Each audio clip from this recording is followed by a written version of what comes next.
And hello, movie lovers, and welcome to the show. And tonight we are actually reviewing the third installment of The Matrix.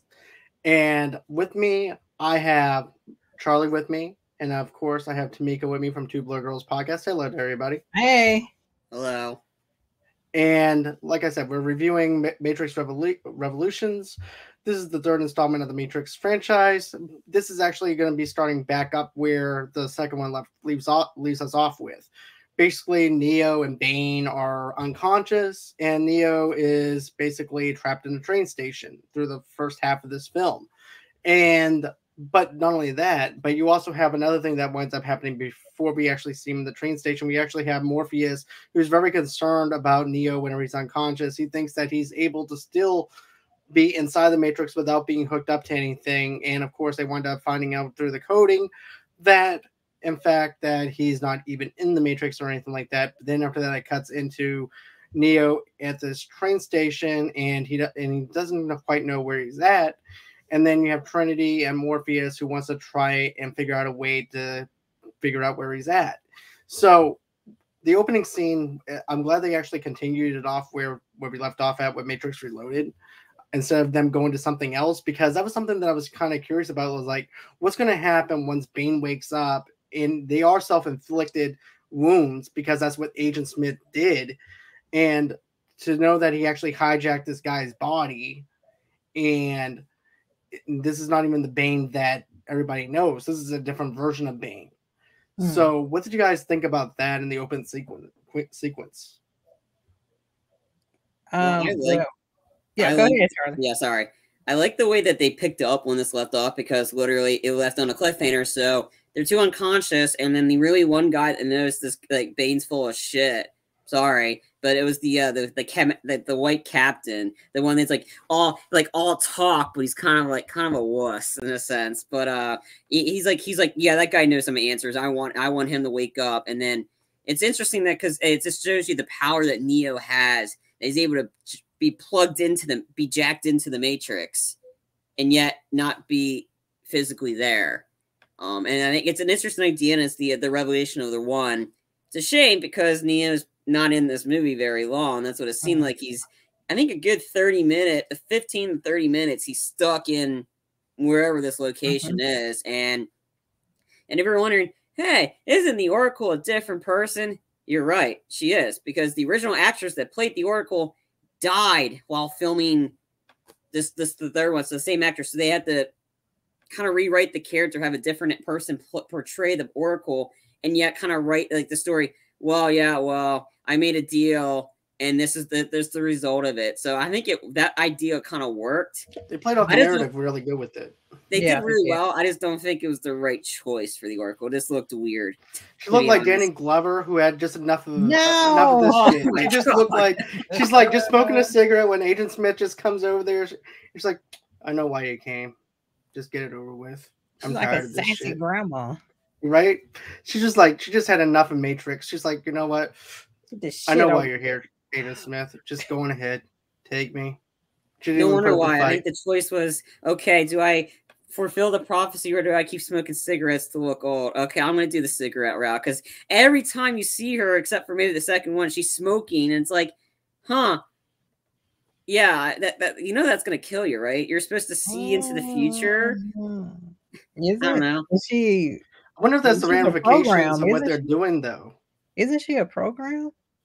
I think she's like a certain machine in the. She can smoke all she wants to. But don't forget, though, when you smoke, you have deterioration. You have different things that's within your body. So the machine could be deteriorating from the outside.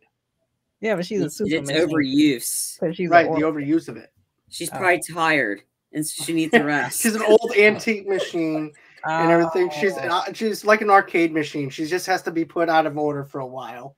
Yeah, that's exactly what happened to her too. She was put out of order. Time was on. Right. Yeah. But honestly, WD-40 can even fix that. So rewatching this is like, it's not I mean, I have it. I mean, because I had to have it because there's aspects of it that are worth it. But this is not a good movie. It's really it's boring. not a lot happens, and like the Zion actually stops having sex with each other and they start defending the they just, and that scene was cool with the like scene with the just actually seeing those machines and those guns look awesome on that vein and how that's set up. That was cool. And then but the real highlight of this movie is when when Seraph, Trinity, and Morpheus have to go find Neo, and they have to go to find this program called the Train Man. Who and that chase sequence was cool. And the show's like, okay, cool. Is that how people were able to jump over those turnstiles at the metro stop, or at the metro or train stops, but just doing cartwheels over it? That's how you get over that now. Okay, that's pretty cool. But then leads to the big action sequence where they find out the Train Man works for the Merovingian.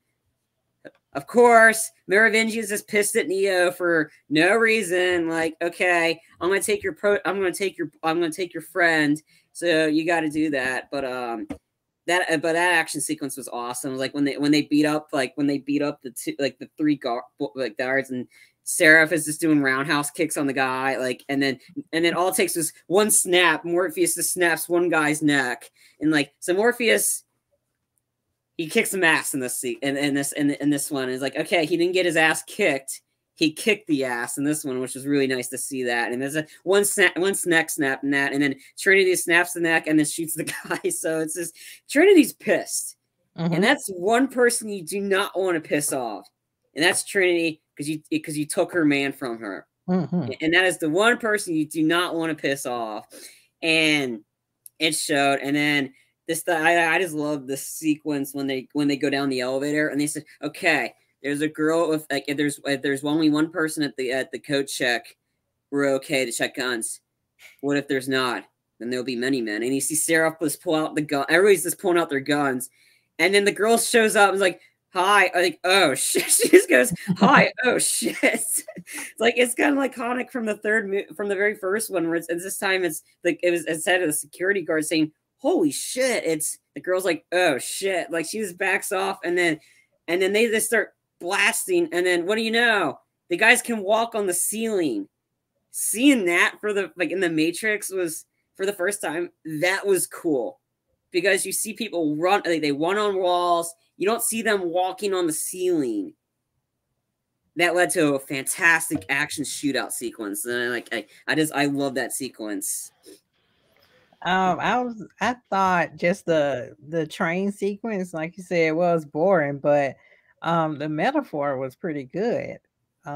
Neo was in a coma, so he didn't know where he was, so he was trapped in between, in between. Yeah, where am I? The train is not coming. Purgatory in a sense. Yeah, it's I'm not dead, but I'm not here, so I'm kind of trapped. So I thought that. It kind of reminds you of Doom Patrol with that one episode that we reviewed. Remember that? Yes, Tomeka? yes. That kind of reminds me of that, to be honest. Yeah. And that's the perfect way for me to describe it. Except for the one thing, you're not going through different memories or whatever. But I like to be honest with you, I like the concept of what they did with the train station, where he's just stuck there until he gets woken up or something winds up happening. Yeah. So I like that aspect to it. And then you find out there's these other people that wind up coming in there. And it's making me wonder, okay, are these people also unconscious too? Are they in a coma? What's the deal with them? Yeah. Maybe he's taken them back to being where they're actually being able to be unconscious. And he's not able to take them because at that point, here's the thing. I know that the French guy is actually the one who's in charge of who can bring them back and everything and stuff like that too. But it makes you wonder when you're unconscious and you're not in that state of mind where you can wake up or anything. If there's some kind of control where there's something in your brain where it's you know what, you're not ready to wake up yet, so therefore I'm not going to wake you up, or something like that. It just makes you think about the unconsciousness of your own brain and everything when you're actually in a coma or something. But the psychosis of it. But I definitely like it. I definitely like that aspect. Neo had an interesting conversation with the guy, because he wanted to get his daughter into the Matrix, I think. Yeah. Bring her back. And they were, they were gonna stay. And they had this interesting conversation about the concept of love. And he's like, well, you're a machine. Love is a feeling. And he's like, no, love is just a word, you know. So I thought that was interesting. Like you said, this movie isn't the greatest, but it does have these interesting philosophies, like almost like AI type. Like machines can feel, well, not feel, but they know what love is. And you know, it's the concept of love, right? Yeah, well, yeah, the concept of love. So it has like this AI element into it as well. Years ago, when I was watching the movie, that scene in like the whole interaction between Neo and that family didn't bother me. Now I was like, I don't care. I fast forward through it. Honestly, it's just, I don't care who like, and like the dad was okay. The wife was annoying as hell. She's like, so it kind of shows you who's the man in that relationship, and it's her. She's the one's like, who are you? What are you doing here? Like, he doesn't know. Lay off. And then like Sati, she was annoying. Like, God, just shut up already. He's like, your name is Meow. Like, what? It's like she's like just like so annoying. I'm like, oh my God, I don't care. So I just fast forward. It's just, I mean, I did stop it when the train man shows up, and then Neo was like giving him like, I'm getting on this train. He's like, no, like you're not God mode here. You don't have that cheat on. And then he just punches Neo like once, and then when Neo's trying to run after the train, and he finds out back where he goes, shit. Like, it's just like, I just thought that scene, but I thought the girl was like, the little girl was annoying. What was the point of her? Then I find out, okay, there's actually a point to her. So I've read up who the casting is for the new Matrix, and I read the characters. The little girl is not a little girl anymore in this movie. She's played by the one that's married to the Jonas brother. I can't Priyanka. Oh, that's her. She's playing Sati. So I was like, I just read this now. I'm like, what? Yeah. So and that's like who without, like, she's an exile program created without a purpose, who met Neo shortly before the end of the Machine War. I'm like, gotcha. Please don't be annoying like you were in the third Matrix movie. Like, I made this for Neo. Okay, his name is Neo. Neo. Jeez, Charlie.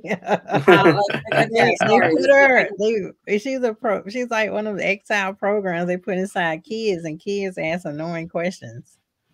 Are we there yet? Yeah, are we there yet? Why?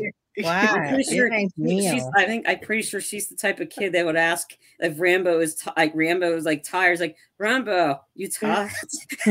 I'm pretty sure she'd be the type of like, Rambo, what's that's why that was in there. I'm Rambo too. Yeah, I don't know why, but anyway, and then I find out that the other guy, that Jonathan Groff the Groff character, he plays Smith. So there's a version of Smith that's back, because he's Thomas's business partner and Neo's former arch nemesis and agent of the Matrix. So I was like, because of the character, and I was like, the character was portrayed by Hugo Weaving. So Smith is alive somehow 20 years later. I'm interested how.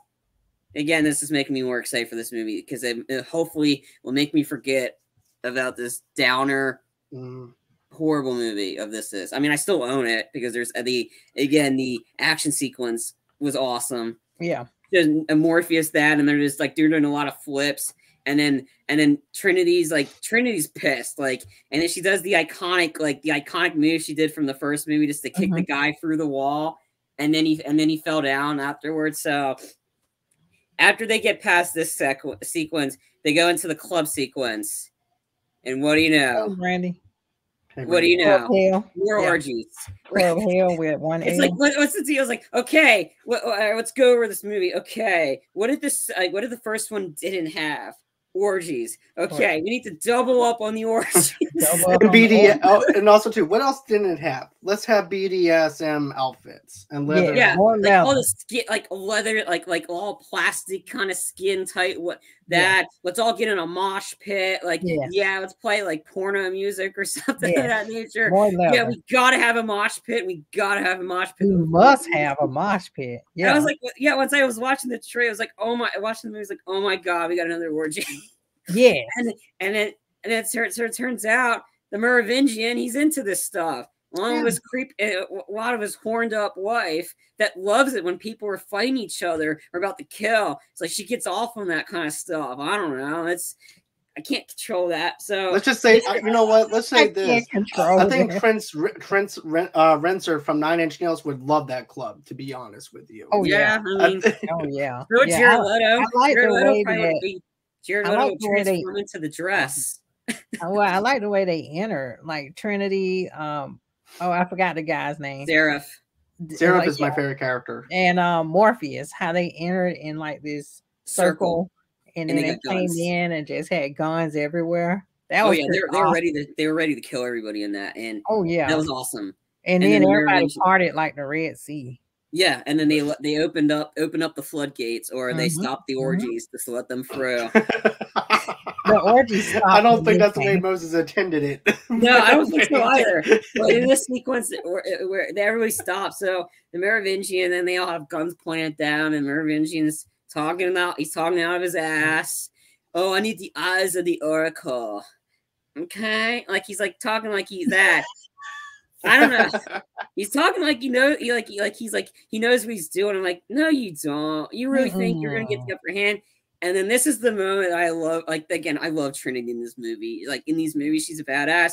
She says the line, "I don't have time for this shit," and then she starts kicking ass. Like they all do. They all start fighting, and then all of a sudden they do the quick cut to Persephone, who's getting kind of turned on by this, and it was really weird. I'm like, why? And then they're fighting, and then I think like somebody gets shot in the arm, and then the gun flies in the air, and Trinity catches it. Like, yeah, she flat out catches it. Like compared to one of my wide receivers for the Philadelphia Eagles, hey Jalen Reagor, that's how you catch it. That's how you catch. That's how you do it. And you need supposed to catch. All right, okay, that's how you catch. It's easy. Trinity catches it and points it right at the Merovingian. Everybody else is pointing guns at each other like it's like a John Woo movie in which everybody's got guns pointing at each other. You don't know what angle. She's pointing at that, and then she's like full on pissed. All right, you want to make a deal? How about this? You give me Neo, or we all die right here, right now. Like she's serious, and then Persephone's like, she'll do it. She's in love, and I'm like, no one cares what you have to say. Just sit in the corner and be with the orgies. I don't care. Just get out of the area because you're no help. And then Mervin's like, and she's like, and she goes, you're truly gonna die for this man. Believe it. So yeah, Trinity's actually gonna shoot him. I wanted her to. Because unfortunately, the Merovingian's back in the fourth one. I don't know how he's back, and the same guy is in it. So, but with more orgies. Sequence. But he probably wants the more orgies. Well, I think in this one, there's probably gonna be less orgies and more of the actiony kind of stuff. That's what it looks like in the trailer. I'm hoping. But going off of what you said, though, he also said this. He goes, "Give me the eyes of the oracle, and then you can have your precious Messiah back." And then that's when Trinity winds up losing it. But I love Trinity in this movie, though. In these three movies, she's just top notch. She doesn't take no shit from anybody. I mean, if she'd been on that ship with been on the hammer still, and then go with Neo, she would have beaten Bane. She would have stopped Bane because that girl Maggie, the guy has a knife. Oh, I'm just gonna go up and stab him. I'm just gonna go up like this nonchalant stab him. Oh no, I got stabbed in the neck. Like, come on, you're supposed to put up more fight than that. Like the sequence when Bane is about to get injected or whatever. Bane, and then she weak stabs him. She's like, oh, like somebody dying in a horror movie. Like, what the heck? Put up more fight. Like, seriously. like that. But anyway, like Trinity would have kicked Bane's ass, and she did kick Bane's ass for a while though, but we'll get into that in a bit. But yeah, Trinity is such a badass in these movies, and that's why this movie's a downer. It is because they kill her off. They kill her off. I'm like, why? No. Here's the thing. Whenever I first saw this movie and it had that whole entire biblical aspect to it, I was thinking, this is like Revelations. This is like the last book in the Bible of Revelations. This is the sacrifice of the Messiah. So this is Neo sacrificing himself for the good of the world, and Trinity was there for him, with him through it all. She was like one of his followers, if you think about it, aside from the fact that they're boyfriend and girlfriend, but still. That's what I got out of it. Huh? More lovers than followers, because we got to fit into the theme of orgies. Yeah. Yeah, sorry. I was looking up Persephone. And I have to agree with what Brandy said too. It's so much better when a woman is a badass. Definitely. Yeah, I was looking up Persephone because I know it's from Greek mythology, so I was curious as to why they named the character Persephone. But I know I read that she is the wife of Hades and the queen of the underworld, and then they were in Club Hell with one L. So I don't know if they kind of tied all that into Greek mythology. I'm just interested in all the themes of the Matrix. Like, where do they take the ideas from?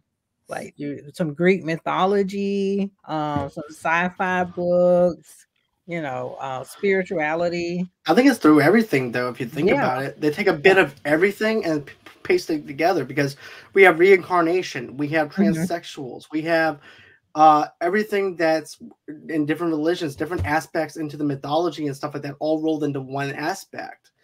And that's the beauty of the Matrix, though, in a sense, because of the fact it's divided into different sections within the Matrix. And it's what makes up the Matrix, by pulling in all of this information and everything, too. It's like one big, huge, super hard drive where it just pulls everything in. Yeah, and like Jada Pinkett's character and Lawrence Fishburne, they crash into Zion, right? Oh yeah, when the gates open. I forgot that guy's name. His name isn't Mouse, because Mouse died in the first Matrix. No, it was the kid that was like that had a huge crush on Neo. I want to join the Nebuchadnezzar. I forgot his name. His name is just Kid. Yeah, I think it's Kid. Kid somehow managed to open the gates, and then Jada Pinkett's character and Lawrence Fishburne came in, and they did the EMP, and then the machines went down, and then you're like, yay, oh my gosh, they did it. And then they're like, no, you didn't do it. Now more machines are coming because you left a gaping hole. And then Captain Locke was a dick. Oh crap. Sorry about that. And then you forgot about Neo, because you were so caught up in this epic battle. Yeah. That you forgot, oh right, Neo and Trinity are still out there. Like, I totally forgot about them until they panned over. So yeah, this scene was a little bit long. It just kind of made you forget about the main characters, because you're so enticed into the action. Yeah, I guess they wanted everybody to get a shine, or just introduce all these characters and say, look, they can do it too. And I'm like, that's great, but I forgot about the main characters. I forgot what they were doing. Yeah, I mean, the problem with this one, the pacing was really bad with this one. Yeah, like it's a shorter movie compared to the other two. The other two were 2 hours 18 minutes, but it moved really well. Like, once you got past the Zion sex sequence in the second one, it moved pretty quickly to the end. This one took forever just for that, and because we had to have the long expose. I don't care about Link's wife. I don't know what in the script says, okay, we need Link's wife. Okay, she wants to join, she wants to be a volunteer, and she wants to fight. Okay, like, there's not much on her that we need to spend 15, 25 minutes to have her like be with a partner, and that's not Link or whatever, like be with the partner, and then she dies. Like no one cares about that. We like honestly, like there could have been a lot they could have cut out of this movie. The pacing would have been so much better. There's a lot of characters I didn't really care for in Zion, because again, you crammed all this into 2 movies, and then you try to finish this up. Like I don't care about a lot of people in Zion. I just cared about them taking on the Squiddies. That's the point. Then they're supposed to fighting, but there's a lot of parts in it that were not needed. Like I didn't think that was needed. They spent a way too much time on the hammer, the other ship. I thought there was that. I mean, the other worst part, you took away Neo's eyes. Literally, you took away his eyes, and that was like he's blind the whole time. And like I said, you're so happy because it's when they saved Neo. Okay, end movie here. It's great. Just end it. Like, Neo and Trinity reunite. They stop, like, and then boom. But no, the movie had to continue. Like, can you just let them some peace? because Neo's barely in this movie. Like Keanu's barely in this movie, and he's like one of the biggest guys in this movie, and yet he's not in it as long. You got to focus on like the side characters from Zion. No, you pay to see the Matrix movie to see the Trinity. They see the triangle, the holy triangle: Neo, Morpheus, and Trinity. You didn't care to see Link's wife. You didn't care to see the other people Zion defend it. You paid to see this. To quote Van Damme from Expendables 2, I want my money's worth. But with the whole thing where Bane blinded Neo and everything, and when I remember seeing it in the theater, because I did see this one in the theater. I did too. Yeah, I did and too. Yeah, so I remember seeing the part where Bane winds up blinding Neo, and I'm like, this movie's gonna suck now. Not like it wasn't already sucking, but it seems like when they just go ahead and blind somebody for the sake of blinding someone, and it doesn't motivate a plot or anything, I have issues with it because it doesn't really do much for me when somebody, and that's how I viewed it that first time whenever I saw it when I was like whenever I was like in the 12th grade. But viewing it now, it makes a little bit of sense because now we realize that, it pulls a lens over Smith's eyes a little bit, saying just because you blind me, it doesn't mean that you took away my eyes, because I can still see you. I can still see the real you underneath everything. It's like a Matt Murdock type of thing. Yeah, I don't know why. Like they had a lot of ideas in this movie, and I don't know, because I was trying to look up, was there any Greek philosophers or Odyssey or whoever was blinded and went on this journey. Like I was trying to see, I'm trying to get in their mindset, which I can't unless I read more about their motivation for a revolution, whatever we. Well, there is a blind. Yeah, I was trying to. There's there is a blind. There is someone in the Greek mythology that's blind. Yeah, what's their name? Tomeka. Their name is what? It's Britannica. Oh, okay. Yeah, I was trying to see, was that, I don't know. I was just interested in why they would, like you said, why they would take his eyes. But I guess you can see that some of his powers as the one is enhanced.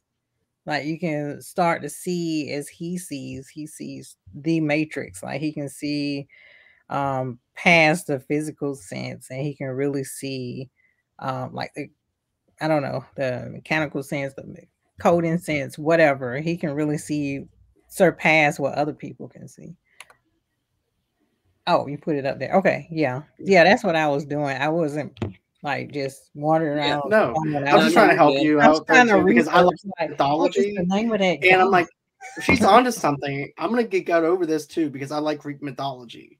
I'm a huge sucker for Greek. I mean, they had Persephone in there, so that's what really, like, I was like, oh, okay, what's going on here? But yeah, that, I don't know. And then just Neo, well, with the machines coming in, I read that it showed that no matter what the humans did, the machines would surpass them.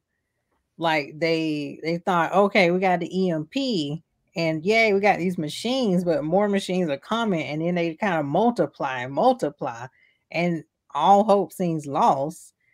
And like I said, I forgot about Neo. He was out there, and then I'm like, oh right, Neo's out there. What they doing out there again? Like it made me totally forget what the mission was about, because I got so caught up in this whole action sequence that was going on here. But yeah, it's like Neo toward the end, he's bargaining like Dormammu. I come to make a bargain. Like he's making a bargain with the head machine, which they have a name, but I forgot their name. Whatever the head machine is, he makes a bargain like, I can take out Smith for you, and there could be peace between man and machine, which is a really interesting concept. Oh, it's Deus. It's an ex machina. Yes. Yeah. So Deus Machina, yeah. Yeah. So Deus he Machina. makes a deal with them whatever. Whatever the name is. Yeah, they made some deal with him or they to take out Smith, and then you see that epic battle. Like I said, like all the thousands of Smiths, and then the rain sequence, and then they're fighting each other, which I thought he was gonna lose. Well, I don't know why I thought all hope was lost because it's Neo, right? The one. But then I'm like, oh, but he has the Oracle's eyes. I'm like, how can he beat him then? This is like the Oracle Agent Smith. Yeah. Which is totally OP and stronger than what Neo's supposed to be. Yeah, and he's like, I already see how this is gonna end. I'm like, oh crap, what's the point of fight? There's another thing I want to mention though too, is with the deal with the machine. Mm-hmm. I like that aspect of it where he's trying to make the deal with the machine. Yeah. Everything, and the machine is telling him, why should we help you? You're the one who did this to us. You're the one who painted the sky black. You're the one who created us. You're the one that made us into what we are. Why should we help you? And then once Neo broke it down to him, well, if you don't stop him, the end of your existence is going to be gone as well. So either we make a truce or we both cancel each other out. Yeah. When he's like, if I lose, you get to kill me. Right. And then also too, another thing I liked was, there was the dual machine guns like Charlie was saying and stuff like that. But then you mentioned the other part where basically they thought that they destroyed all the machines. Mm-hmm. Then all of a sudden they built up like a generator and fed off the generator's power. Mm-hmm. And that's also a little bit of a callback to the second film where one of the older people the counselor. The counselor, Chancellor, whatever. Chancellor, right. Yeah. Well, was saying, he's like, I don't know how this machine works, but I know it works. Power generates our systems. And that's exactly what they did. They fed off that energy, and that caused them to be able to be stronger. So, they needed to have a way to survive as well. And so, therefore, that's what happened. And I like that scene. That scene was actually scary, though, seeing it on the big screen, though, too.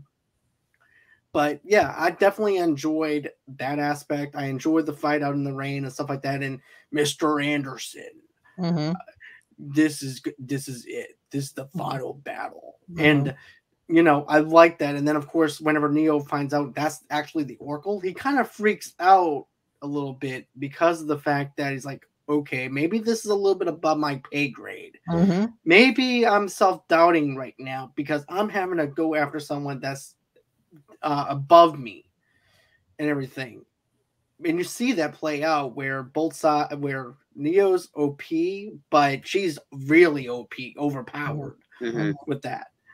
But yeah, I definitely like the rain scene. I like the action sequences. Neo sacrificing himself was a good scene to me, because it was the end of the legacy of the trilogy at that time. But get this. Whenever I think of the name Revolutions, I'm thinking of Easter for some reason. Yeah, I want to say resurrection.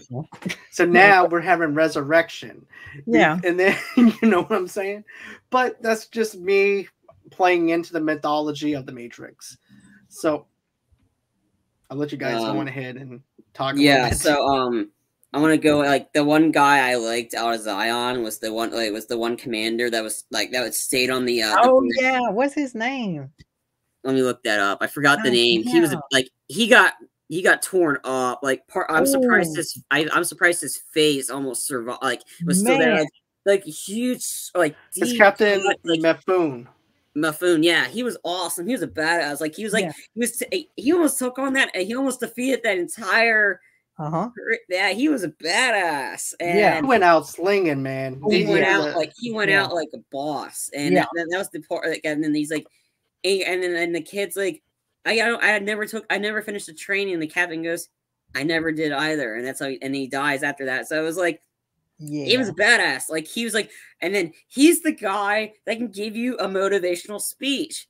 Kristen Stewart, you should have watched this instead of giving your piece of crap speech from the Snow White and the Huntsman. God, I wanted to slit my throat after listening to you say that. Damn. Come on. This guy literally. This episode is sponsored by BetterHelp. I don't need better help. Kristen Stewart needs I don't need no better help. I'm fine. Better scripts, or just to do a better performance. God damn. But no, this guy, he literally rallied the troops, and he literally got his face slashed. Like it was like almost cut in half, and that was pretty graphic. Like for an art, it's more graphic than in this one than they've done in the whole Matrix series. Like this is a pretty graphic moment. His face got all cut up. He's all torn up, but he went out like a hero. But anyway, but yeah, I love that sequence. But going back to that, I was like, the eyes thing, that was stupid. Like seriously, like and then that whole sequence with Bane, I just read up there's a gap when Bane kind of slits Trinity's her neck, nicks her neck a little bit. A couple scenes later, Nick's gone. Like he puts the knife on the neck, it's gone. Whoa! Literally, I didn't notice that. Oh, I just saw that on IMDb. I'm like, oh maybe my god, wow! Wow, let's talk about a major gaffe in that one. She could be the part of the one. I don't know. Because he did have the one in. Never mind. I'm not going there. Oh, he was in her. He could be part of it. Oh god! I mean, she did kick his ass though for a little bit. She should have just I was like, why didn't you shut the container door? And then I realized, oh yeah, that's right. That's where you can control the ship. Never mind. And then when you see, and then it was, and then when Neo loses his eyes, I was like, come on.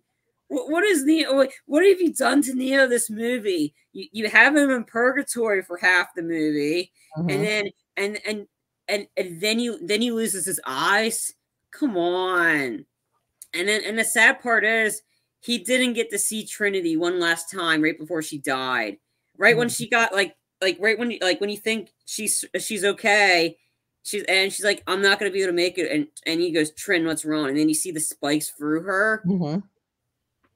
I almost cried because it's like, come on, you took away one of the best characters. I'm sorry, Morpheus. I don't care about you and your thing with Niobe. Oh my gosh.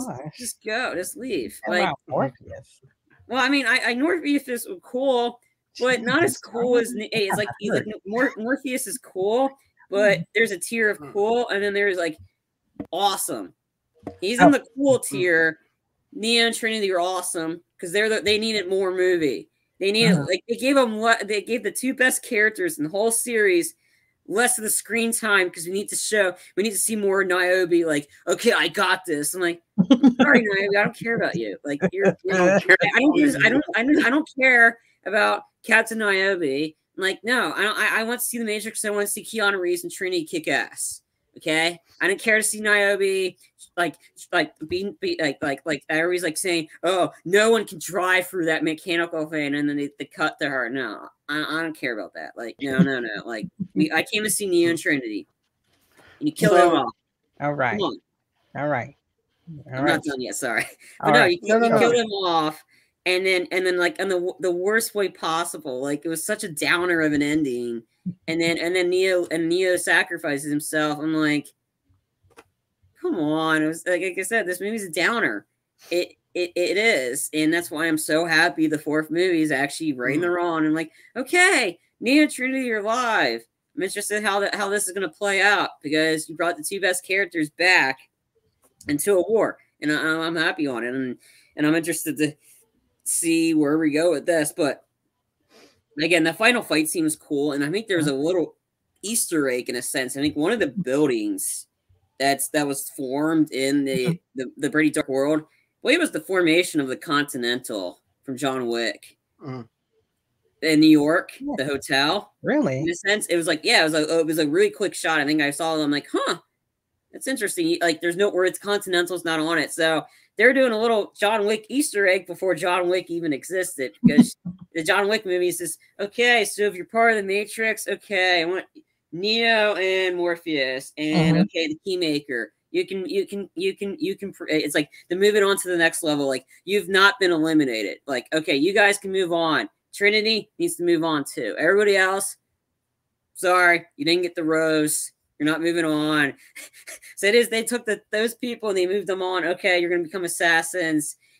in John Wick series. So I thought that was kind of cool. But and then the whole like Mr. Anderson, welcome back. I'm like, it ends tonight. Of course it does, because I've seen it, and I think Neo knew it was the Oracle because you remember the Oracle telling him everything that has a beginning has an end. Yeah, that's how Neo knew. Like, okay, and that's when Mr. Smith got kind of like Agent Smith got kind of scared a little bit and like, wait, this is not how it's supposed to happen.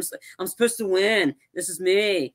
Like, I'm supposed to win, and it didn't. But when they did not the Superman stuff, because that was kind of hard to watch because it was like kind of like not shaky cam, like you're able to see it, but it's just I mean 2003 oversaturated with CGI or what? Oversaturated with CGI a little bit. Not really. I think it was just like because it's like they're two super powered people. I'm like. I think they really do better when they're more grounded and they're doing the actual fight choreography. I mean, it was shot pretty. I mean, compared to most other like when they do like superhero stuff. I mean, I thought it was a little bit better than the Man of Steel fight sequence, and then when like Superman's in the sky, like and he's flying, like this super fast punching, like it's hard to see. This one was kind of hard to see, but it was actually like, but for 2003, it was pretty cool. Now it's okay.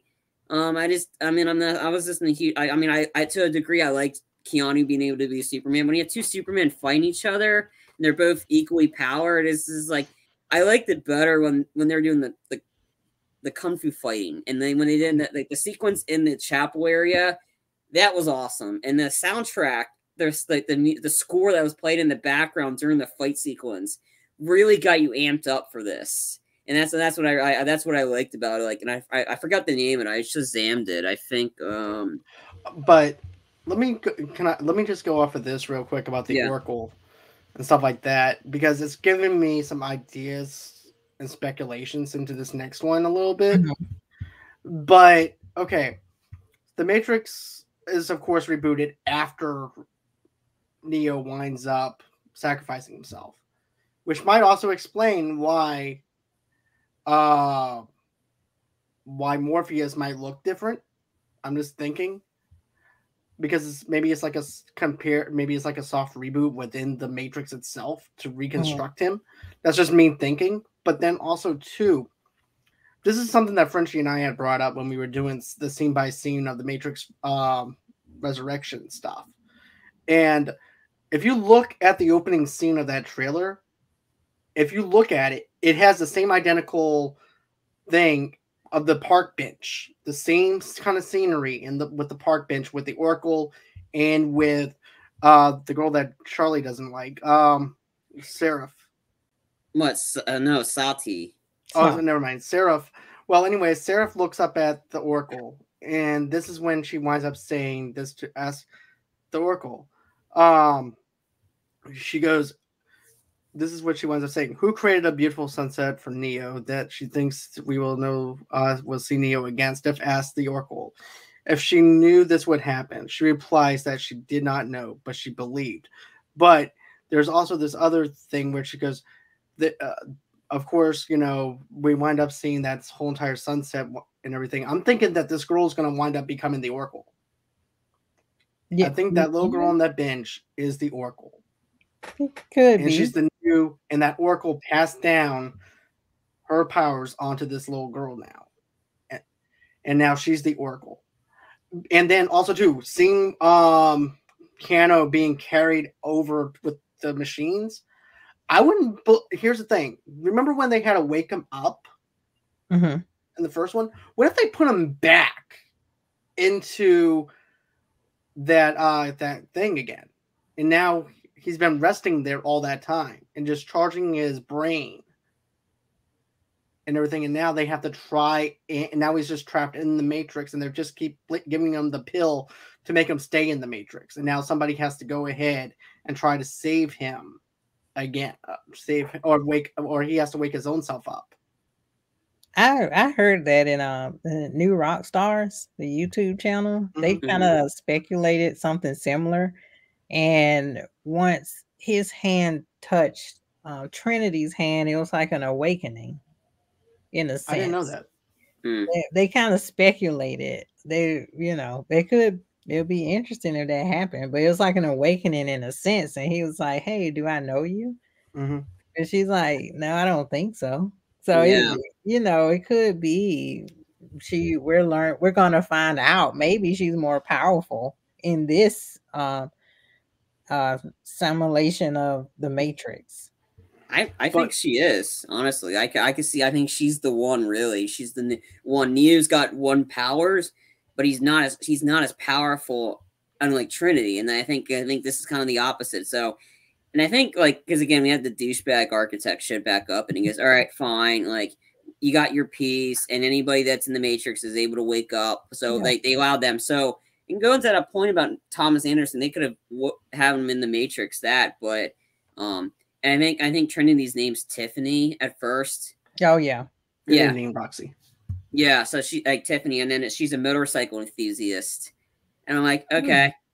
Yep, and like so okay, this is a lot of the featurettes I watched, but the second trailer for me is what really sold me on the new movie. Is this the second trailer is so good, and you see a lot of like you go back to the machine world, and then you see a lot of scenes with Neo saying she believed in me. Now it's time for me to believe in her. Yeah, so it's kind of like that, but it's like, I mean, there's gonna be a lot of action sequences in this new one. Like visually looks like so. I think that I think we're not going to reimagine of Morpheus. I think this could be a son. Because again, this is 20 years after the events of the third movie. Niobe's still alive. She's old. Yeah. She's still alive. Yeah. You see a glimpse of her in the second trailer. She's alive. She's really old. You don't see Morpheus though. Maybe they'll have that. I could see him being the son. To be honest. A young Morpheus. I mean, and then I think a bunch of freedom fighters have been trying to look for Neo for a long time. So they've been on the hunt, in a sense. So I think they've known Neo's been alive. So, but no, it's just like the little girl, she's just really annoying. Maybe she's better as the adult, but it's like, I made it for now. Like, but I mean, but like I said, this movie is a downer. It is. It's not great. It's my least favorite out of the three, because ever since that, I mean, because they rushed this one. They filmed this one. The second one was better than this because they were filming back to back. At this time. Yeah, but still, I mean, it's not. It's the weak one. It's the shorter one, but it feels the longest because it just takes too damn long.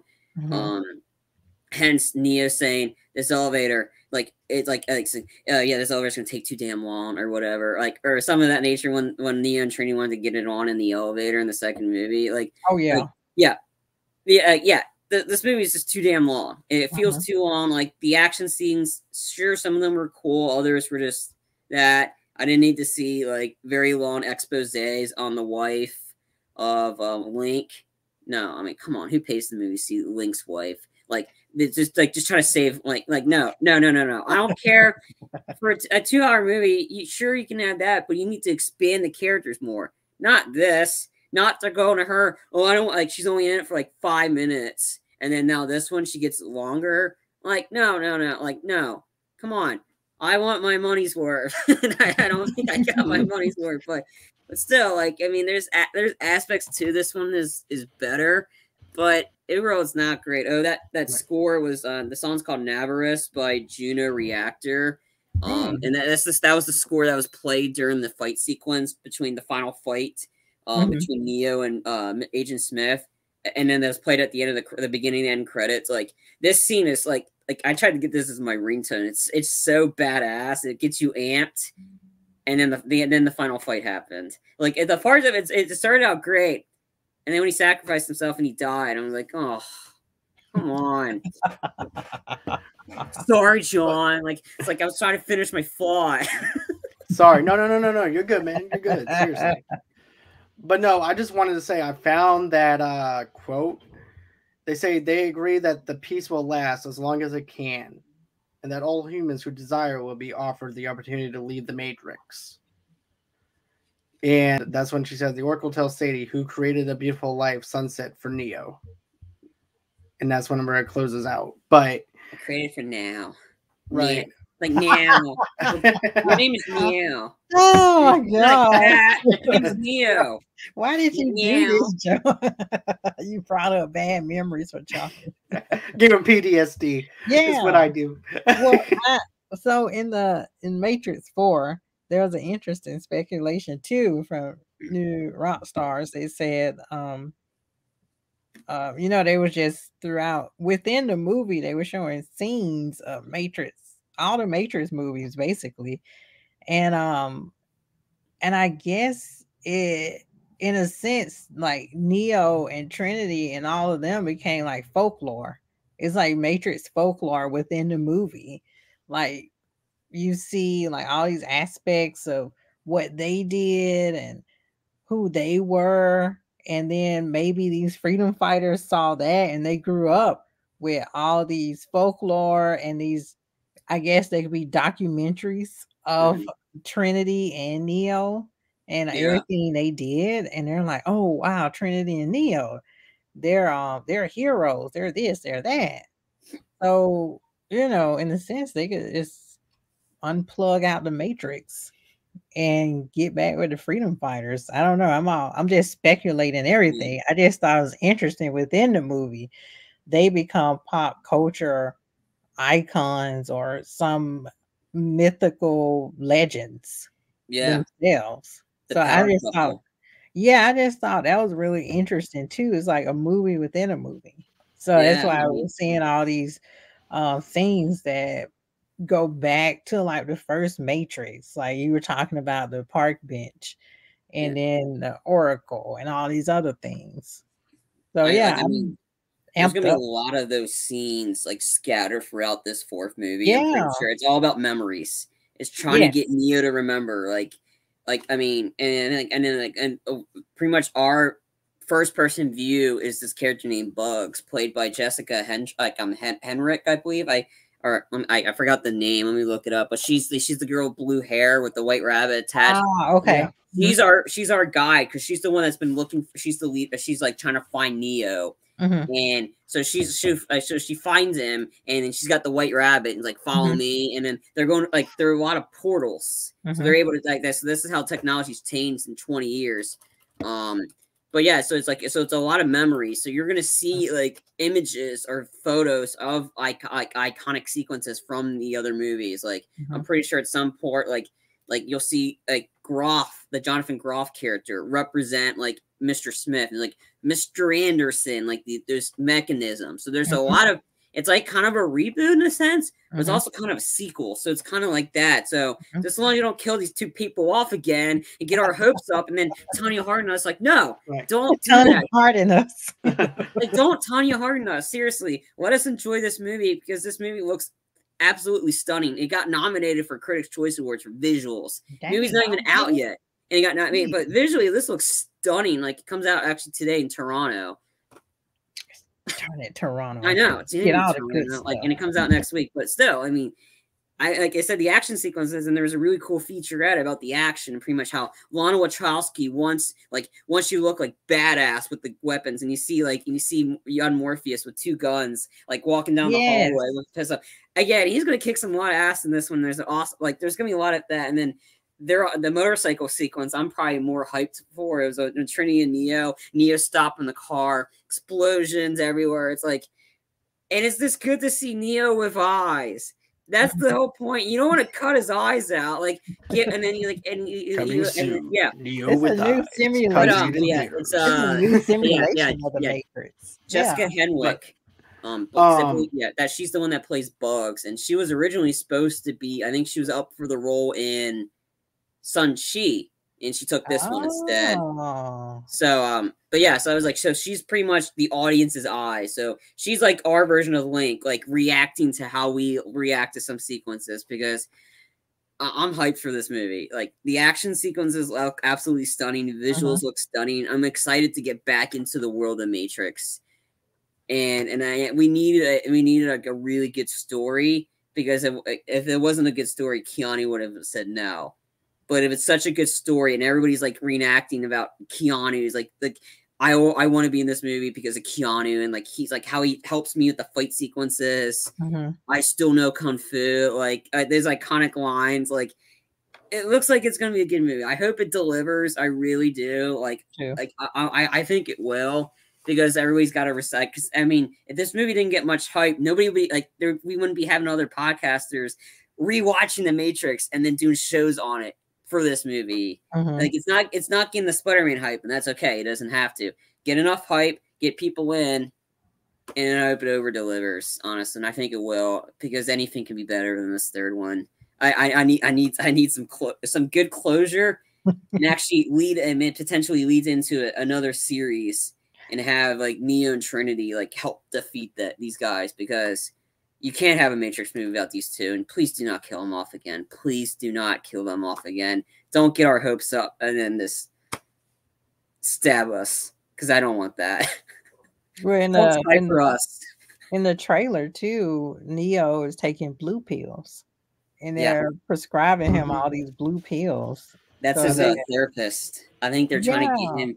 So I think Neil Patrick Harris sees listed as the analyst. Yeah, I think he's an agent deep down. Honestly, totally, I do too. Because they're all prescribing his blue pills, suppress all those memories of the depressed. Just like to stop from the and then because he's like, and then the John Girl, the Matrix, like he's like the way he says it, but yeah, these people are trying to like suppress his memories. Make him forget who he was, and then try to make him take the red pill, and and everything is coming back. Like you said, once he touched Trinity, it was like whoa, you know, and it's like she brings him back every time. Yeah, and it's even time without her knowing who he is. It's just whatever is in her is destined to bring out greatness in him. Yeah, and that sequence where they're jumping off the building, I believe. Yeah. I think that was what Trinity, like Carrie Ann Moss, told her husband. Yeah, I'm gonna be jumping off the building. He's like, you really think you should be doing that? She's like, no, but I'm doing it anyway. Like, I think they're gonna fly. Honestly, I think they're gonna like they're not gonna. I don't think that sequence is the end. This is a 2.5 hour movie, so it's but I think it's gonna go by. You're gonna be so sucked into the sequences. I think the two of them are gonna like. I think it's gonna be like either Trinity's the one that's flying and she picks up Neo or something because she's the one now. She's the one that's like has got all the powers. Yeah. What do you think about this, John? Sorry, we don't mean to. Oh, sorry, John. Sorry. Yeah. It may be Trinity's movie. That's all I want to say. Go ahead. No, I'm thinking also too. What if the White Rabbit is going through all of Neo's memories to help him remember?